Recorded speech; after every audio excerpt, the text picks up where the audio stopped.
जय जगन्नाथ प्रभु जय माँ सुवर्णमुखी।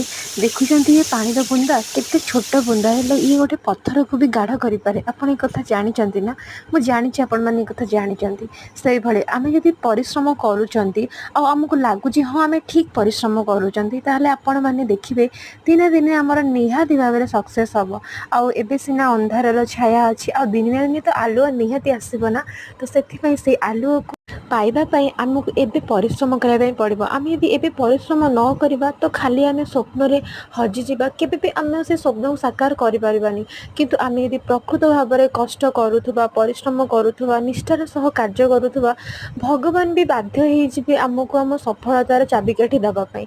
तो फ्रेंड्स आपण मानक एतिकी कहबी तो आपण मैंने परिश्रम करूँ आपण द्वारा जी हो पारे आप निहती भाव में करूँ जहाँ न हो पारे तो सी तो भगवान आम करेंगे बट आपण ड्यूटी निहती भाव में करूँ।